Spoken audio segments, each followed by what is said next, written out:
You know the rules. No real names, no backstories, no cell phones. Abigail is a film that's directed by Radio Silence, which is the production company that's helmed by Matt and Tyler. I don't know their last names. And they're here doing Abigail. And Abigail is a film that's about a little girl that gets kidnapped by a group of people, taken back to like a mansion that's in the middle of nowhere. And they're given orders by a character that's played by Giancarlo Esposito. Really good actor. And they're saying that, hey, you keep this little girl, you about to be $50 million richer from her daddy. Her name is Alicia Wheeler. She is the little girl and she did amazing. She had to be sweet and innocent, one time. And then she had to be crazy as a freaking vampire. She pulled it off. She has an amazing career ahead of her. Love the special effects in this film. And there was a whole bunch of blood and gore. Great, right? The thing that I hate about this film is that it's marketing. You have to sell this film. You have to tell people, hey, it's a vampire in this thing. We already know she's a vampire and we're waiting for them to catch up to it. Right. And I'm like, good God almighty, get to the point, It's supposed to be like, I guess, a surprise that she's a vampire. To be fair though, a whole different group of people edit trailers.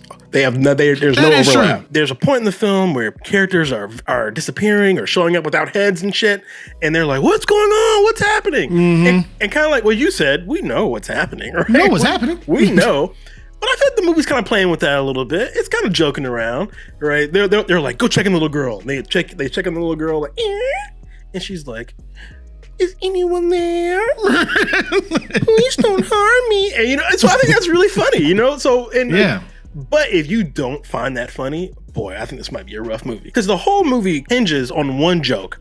And the joke is that the vampire is a little girl just like a ballerina.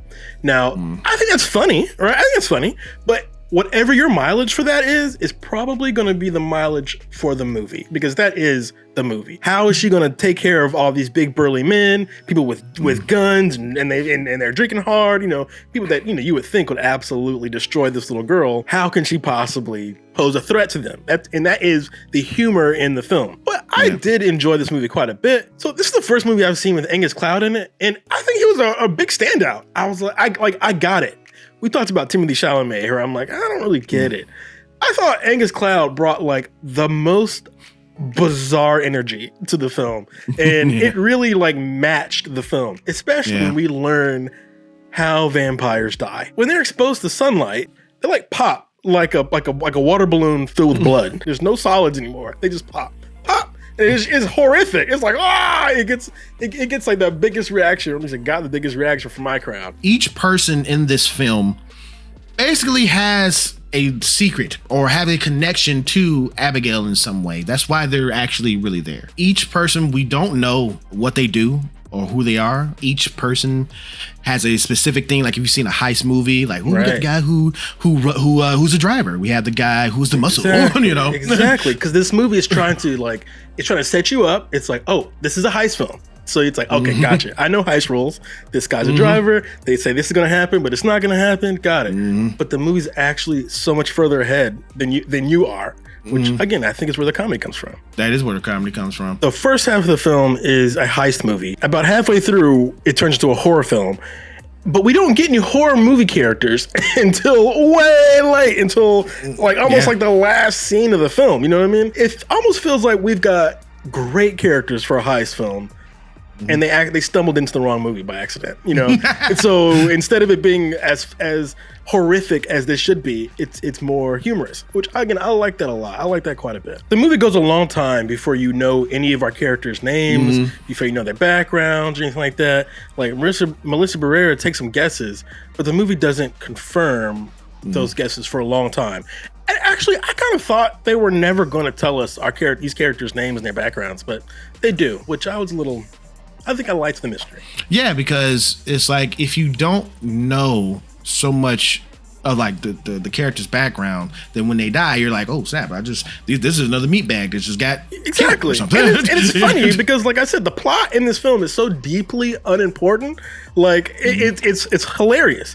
The guy from Breaking Bad walks in and he's like, "Congratulations! All you gotta do is sit down, count that money. Literally nothing bad is going to happen here. Don't worry. I promise. You're totally safe. I'm just not going to be here. Okay. He leaves because they're given the rule that they're not supposed to know this child's background at all either. Okay. Right. They're not supposed to know who her father is or anything. They just say this, hey, you're going to get some money at the end of this. Just keep this kid here. This is all just a trap set by the little girl so that she can have some fun while she has a meal. I didn't feel too many like jump scares or anything in this film. I think it was paced very well. And I think one of the best skills that these two directors have is that they understand the audience really well. They understand what the audience is thinking at every moment, and they try to like undercut it, right? Like there's a point in the film where the vampire is trapped and the little girl is like, just let me out, please. And the other character's like, okay, I'll let you out. But Melissa Barrera's like, yo, you touch that bar, I'm gonna shoot you. He's like, yeah, okay. And he starts doing it just like in any other movie. And Melissa straight up shoots him. And she's like, didn't I just say I was going to shoot you? And he was like, oh, yeah, you did say that. All right. Yeah. And so I think that's kind of funny, you know? The directors know where the audience is, and they really are like playing with them. I like the film, but I do think it's, of the three films I've seen by these guys, it is the weakest of the three. It is the weakest, yes. I did enjoy this film. I do recommend people go see it, check it out, And you liked this film too, didn't you? I did. But more importantly, did you like this film? Get in the comments and let us know what you thought of Abigail. Got something in your throat.